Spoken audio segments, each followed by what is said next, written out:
ಹರಿ ಓಂ ನಮಸ್ಕಾರ ಎಲ್ರಿಗೂ. ಹೇಗಿದ್ದೀರಾ? ಇವತ್ತೊಂದು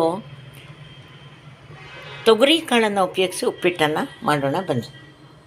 ಇಲ್ಲಿ ನಾನು ಸಣ್ಣ ಲೋಟದಲ್ಲಿ 2.5 ಲೋಟದಷ್ಟು ರವೆಯನ್ನು ತಗೊಂಡಿದ್ದೀನಿ.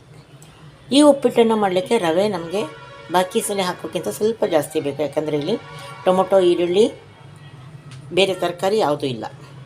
ಇಲ್ಲಿ ಒಂದು ಅರ್ಧ ಲೋಟದಷ್ಟು ತೊಗರಿ ಕಾಳನ್ನು ನೆನೆಸಿ ಇಟ್ಕೊಂಡಿದ್ದೀನಿ, ಒಂದು 7-8 ಗಂಟೆ. ಇದನ್ನು ಬೇಯಿಸ್ಕೋಬೇಕು, ಒಂಚೂರು ಉಪ್ಪನ್ನು ಹಾಕಿ ಬೇಯಿಸ್ಕೊಳ್ಳೋಣ. ಹಾಗೆ ಒಗ್ಗರಣೆಗೆ 3-4 ಸ್ಪೂನು ಎಣ್ಣೆ, 1 ಸ್ಪೂನ್ ತುಪ್ಪ, ಸಾಸಿವೆ, ಜೀರಿಗೆ, ಕಡಲೆಬೇಳೆ, ಉದ್ದಿನಬೇಳೆ, ಕರಿಬೇವಿನ ಸೊಪ್ಪು, 2 ಹಸಿಮೆಣಸು, 1 ಒಣ ಮೆಣಸು, ಹಾಗೆ ಇಲ್ಲಿ ನಾನು ಒಂದು ಅರ್ಧ ಚಮಚ ಕಾಳು ಮೆಣಸು ಹಾಗೂ ಒಂದು ಅರ್ಧ ಚಮಚ ಜೀರಿಗೆಯನ್ನು ಇಟ್ಕೊಂಡಿದ್ದೀನಿ. ಇದನ್ನು ಕುಟ್ಟಿ ಪುಡಿ ಮಾಡಿ ತೊಗೊಳ್ತೀನಿ. ಇದನ್ನು ಇರೋದರಿಂದನೇ ನಾನು ಇಲ್ಲಿ ಕೇವಲ 2 ಹಸಿಮೆಣಸನ್ನು ತೊಗೊಂಡಿದ್ದೀನಿ. ಹಾಗೆ ರುಚಿಗೆ ತಕ್ಕಷ್ಟು ಉಪ್ಪು, ಒಂದು ಸಣ್ಣ ತುಂಡು ಬೆಲ್ಲ, ಮಾಮೂಲಿ ನಮಗೆ ಅಲಂಕಾರಕ್ಕೆ, ರುಚಿಗೆ, ಪರಿಮಳಕ್ಕೆ ಕೊತ್ತಂಬರಿ ಸೊಪ್ಪು, ಒಂದು 2-3 ಸ್ಪೂನ್ನಷ್ಟು ತೆಂಗಿನ ತುರಿ, 1 ನಿಂಬೆಹಣ್ಣು. ಇದರಲ್ಲಿ ನನಗೆ ಅರ್ಧ ಸಾಕಾಗುತ್ತೆ. ಈಗ ರವೆಯನ್ನು ಹುರ್ಕೋಬೇಕು, ಕಾಳನ್ನು ಬೇಯಿಸ್ಕೋಬೇಕು. ಮಾಡೋಣ ಬನ್ನಿ, ನೀವು ನನ್ನ ಜೊತೆ ಸೇರಿಕೊಳ್ಳಿ.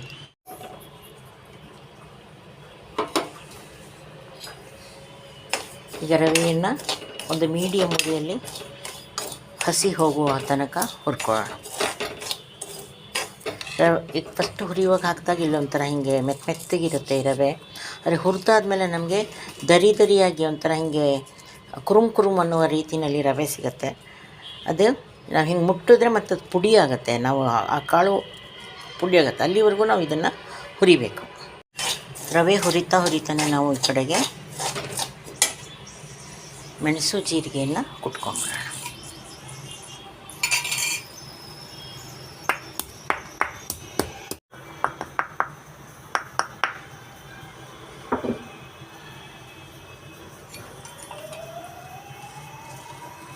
ಇದನ್ನು ಒಂದು ತಟ್ಟೆಗೆ ತಕ್ಕೊಂಬಿಡೋಣ.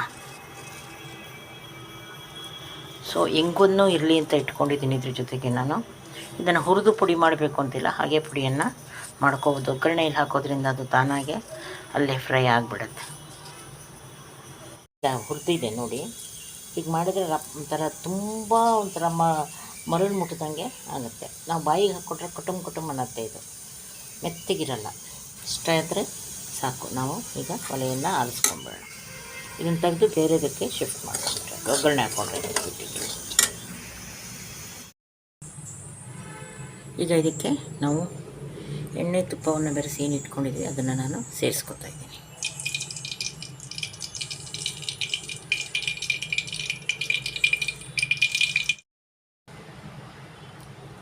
ತುಪ್ಪ ಕಾಯ್ತಾ ಬಂದಿದೆ. ತುಪ್ಪ ಮತ್ತು ಎಣ್ಣೆ ಮಿಕ್ಸ್ ಮಾಡಿದ್ದು. ಅದಕ್ಕೆ ನಾನು ಸಾಸಿವೆ ಮತ್ತು ಜೀರಿಗೆಯನ್ನು ಒಟ್ಟಿಗೆ ಹಾಕ್ಕೊತಾ ಇದ್ದೀನಿ.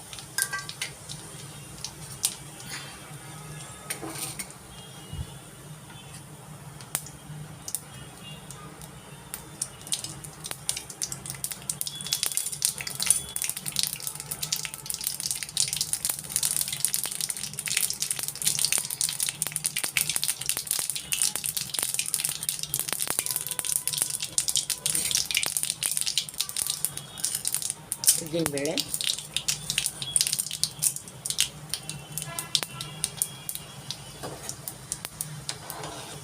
ಒಂದು ಕಡೆ ನೀರನ್ನು ಕಾಯಲಿಕ್ಕೆ ಇಟ್ಕೊಂಡಿದ್ದೀನಿ. ಈಗ ಉದ್ದಿನ ಬೇಳೆಯನ್ನು ಹಾಕ್ಕೊಂಡಿದ್ದೀನಿ.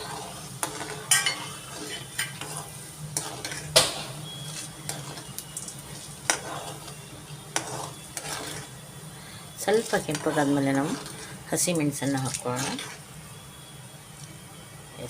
ಈಗ ಹಾಕ್ಕೋಬೋದು. ಹಸಿಮೆಣಸನ್ನು ದೂರದಿಂದ ಹಾಕ್ಕೋಬೇಕು, ಹಾಲಕ್ಕೆ.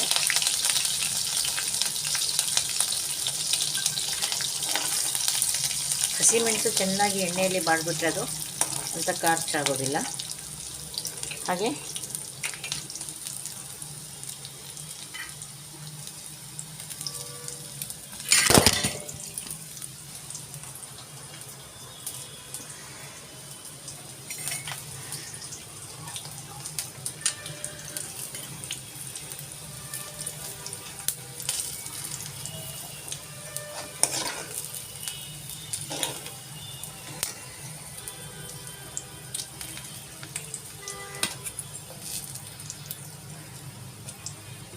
ಇದನ್ನು ಹಾಕ್ಕೊಳ್ತಾ ಇದ್ದೀನಿ. ಮೆಣಸು ಮತ್ತು ಜೀರಿಗೆ ಪುಡಿಯನ್ನು ಹಾಕ್ಕೊಳ್ತಾ ಇದ್ದೀನಿ.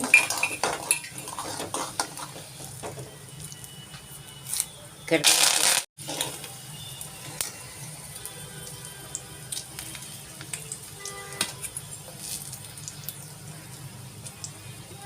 ಇದನ್ನು ಹಾಕ್ಕೊಳ್ತಾ ಇದ್ದೀನಿ.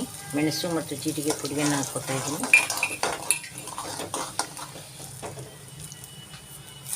ಕರಿಬೇವು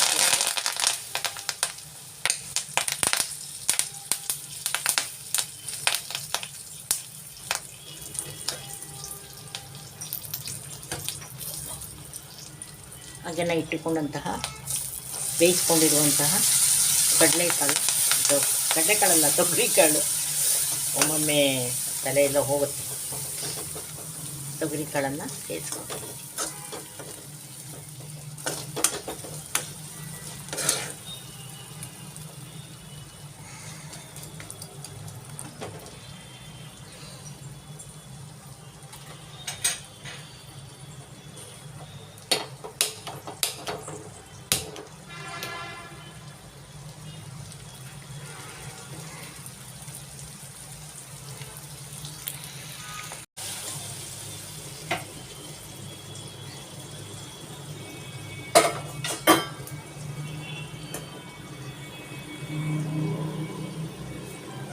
ಇದಕ್ಕೆ ನಾವಿಟ್ಟುಕೊಂಡಂತಹ ಒಂದು ತುಂಡು ಬೆಲ್ಲ ಮತ್ತು ಉಪ್ಪನ್ನು ಕೂಡ ಸೇರಿಸ್ಕೊಳ್ತಾ ಇದ್ದೀನಿ.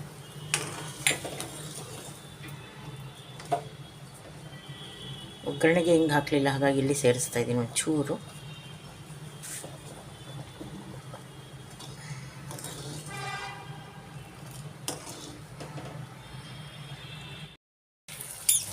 ಇದಕ್ಕೆ ನಾನು ಕಾದ ನೀರನ್ನು ಸೇರಿಸ್ತಾ ಇದ್ದೀನಿ.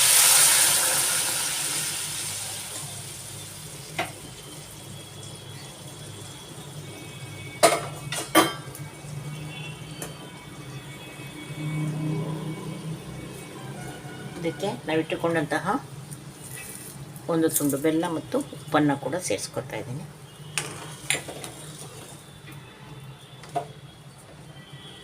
ಒಗ್ಗರಣೆಗೆ ಹಿಂಗೆ ಹಾಕಲಿಲ್ಲ, ಹಾಗಾಗಿ ಇಲ್ಲಿ ಸೇರಿಸ್ತಾ ಇದ್ದೀನಿ ಒಂಚೂರು.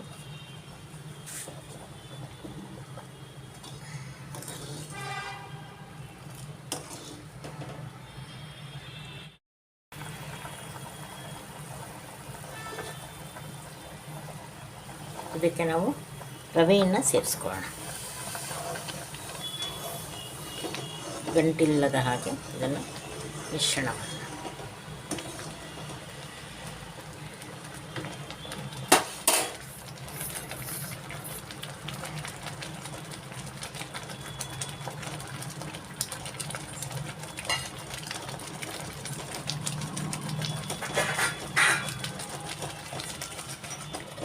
ಮುಚ್ಚಿ ಉರಿಯನ್ನು ಸಣ್ಣ ಮಾಡಿ ಬೇಯಿಸೋಣ. ಈಗ ರವೆ ಬೆಂದಿದೆ. ಇದಕ್ಕೆ ಒಂದು ಅರ್ಧದಷ್ಟು ನಿಂಬೆಹಣ್ಣು,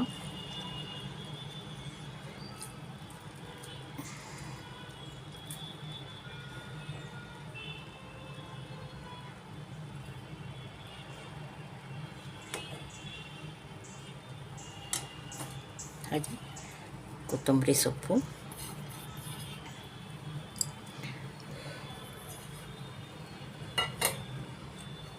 ಫ್ರೆಶ್ ಕಾಯಿ ತುರಿ ಇಷ್ಟನ್ನು ಹಾಕಿ ಮಿಕ್ಸ್ ಮಾಡಿ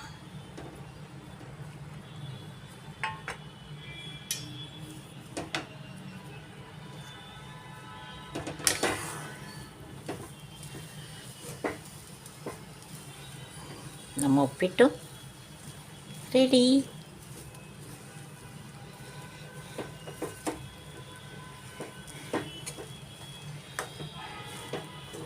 ತುಂಬ ಮುದ್ದೆ ಮಾಡಿಲ್ಲ,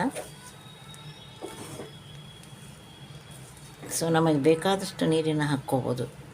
ವಿಶೇಷವಾಗಿ ಡಬ್ಬಲ್ ಹಾಕ್ತೀವಿ. ಅದರ ಮೇಲೆ ನಾನು ಒಂದು ಲೋಟವನ್ನು ಎಕ್ಸ್ಟ್ರಾ ನೀರನ್ನು ಹಾಕಿದ್ದೀನಿ. ತೊಗರಿಕಾಳು ಉಪ್ಪಿಟ್ಟು ರೆಡಿ ಟು ಈಟ್.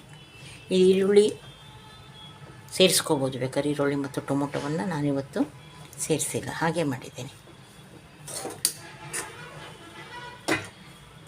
ಓಕೆ, ನೋಡ್ಕೊಳ್ಳಿ, ಮಾಡ್ಕೊಳ್ಳಿ, ತಿನ್ಕೊಳ್ಳಿ.